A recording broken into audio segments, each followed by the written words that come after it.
Spider plants or Chlorophytum are the perfect houseplant for first time or beginner houseplant owners.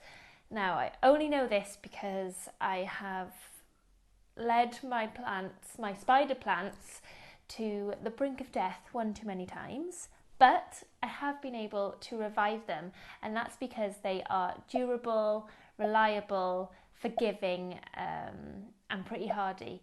So, with that said, I wanted to share all the things that I've learnt, not only on how to care for your spider plant, but how to propagate and grow little plant babies from it too. It's probably good to mention that there are a lot of different varieties of spider plants, but for the purpose of this video, I'm just going to discuss two, and that's variegated and non-variegated. So variegation is the appearance of different colours on your leaf. So you've got your whites and your greens with the spider plant. So if we go back to your GCSE or A-level biology, the reason for this is because the chlorophyll in the plant causes that green pigment to come through, and the more green there is, the more light that will be absorbed by that plant, and therefore there'll be more photosynthesis. And that will be important when I talk about placing your plant in an area of light or less light in a little bit. So let me show you how to care for your spider plant. So let's start off by talking about lighting. So the variegated spider plants, like I mentioned a minute ago, will require brighter light because their two-toned leaves have less chlorophyll, which is needed for growth, like we mentioned before. If the plant is not getting enough light, it will respond by making all the leaves green so it can make more chlorophyll, and in turn photosynthesis will be increased and growth will be increased. So then it makes sense that non-variegated plants can accept and tolerate darker locations. But it's important to mention that the darker the location, the slower the growth, and direct sunlight should always be avoided for both varieties.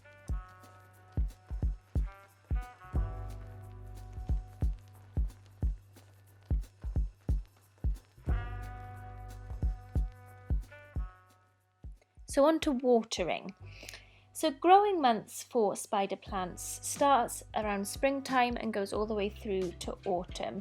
So you want to water them well throughout these months, and that can be anywhere between 7 and 14 days. But every plant is different, so just take some time and gauge what your spider plant likes and thrives with.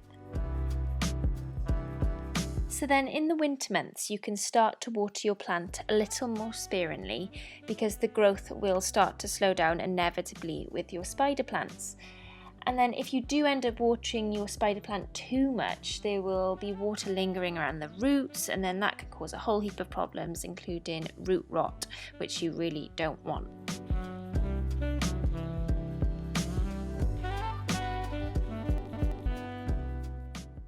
So moving on to feeding then. Like I said before, these plants are pretty hardy, so you could feed them very occasionally with plant food and they would be fine. But if you want a more regular and fast growth, you can feed with a regular houseplant feed at least once every 4 to 5 weeks. This is the feed I use and I find that it works great. I would try to avoid feeding newly potted plants or your plant babies just for a little bit while they settle, and there's not much point feeding in the winter months either because your growth isn't going to be great anyway.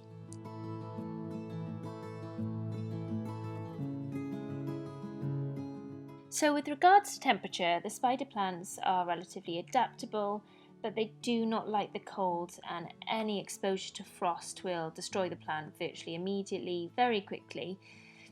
If you've got dry soil, the plant will be fine until you hit about 5-6 degrees Celsius, but if your soil is wet, then you want your plant to be between 13 and 27 degrees Celsius, and that's just their happy place.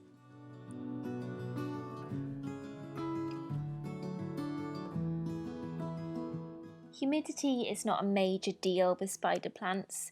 They do like to dry out between waterings, but can tolerate low humidity but thrive with moderate humidity.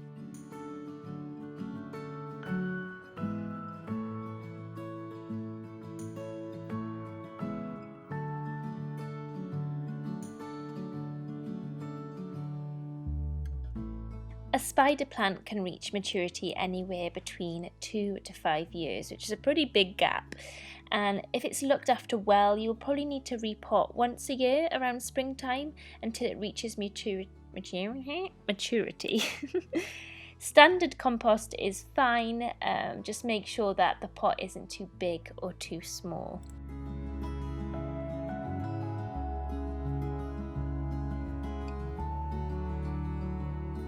Now onto my favourite part, the propagation. This is so easy and actually really fun. There are a few ways you can propagate a spider plant, but I'm just going to share with you what I think is the best from my personal experience. If you have plant babies that have been hanging from your parent plant for a little while now and have developed their own roots, you can cut them directly off the stem and pot them in a new small pot just like that. Easy peasy.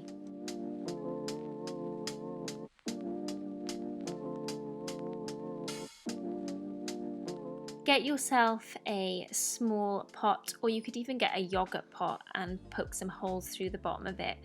Fill it with some nice moist soil, make a nice hole in the middle and press pretty firmly down on the soil to make sure the plant is in place. And there we go, you've propagated your first spider plant. Keep the soil moist for the first couple of weeks until you start to see some leaf growth, and then you can start looking after it like your parent plants, like I've discussed previously in the video. And within a year, hopefully you should see some plant babies growing just like this. So if you've got little baby plants that are still quite new and haven't actually grown any roots of their own yet, you can still cut them off and propagate them. You just cut them off at the stem. There's no need to look for any nubs or anything like some other plants. Just trim it off at the stem and you've got yourself a little cut-in.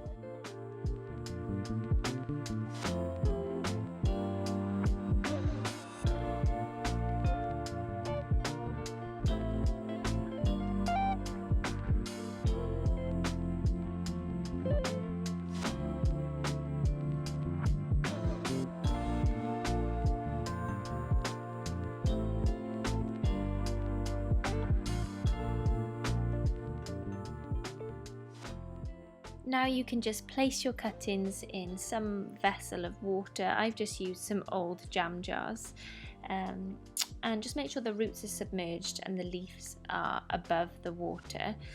And then you're just gonna wait for the roots to grow for a couple of weeks. It shouldn't take too long, give it 2 weeks to 4 weeks, and you'll have yourself some roots like you can see by here.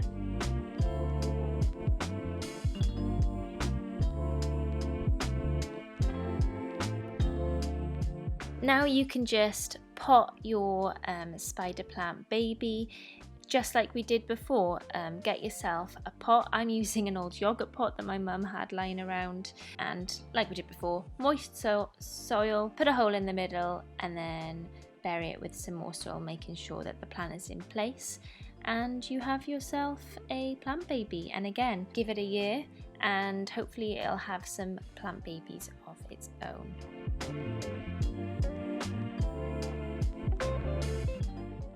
I love spider plants. They are fun, they are rewarding, and they're relatively easy to look after. And not only do they look great, but they also help to remove chemicals and pollutants in the air in your home. They're also a great gift to give somebody, and it's just it's a really fun plant to look after. So I hope you've learned something in today's video. And yeah, Pixel's just also saying how much she loves spider plants, aren't you? Anyway, thank you so much for watching, and if you did enjoy this video, please give it a like and comment down below your favourite houseplant to look after or any funny houseplant stories, and also tag me in your plant posts on Instagram, and my handle is down in the comments below. Yeah, hope to see you in the next video. Bye.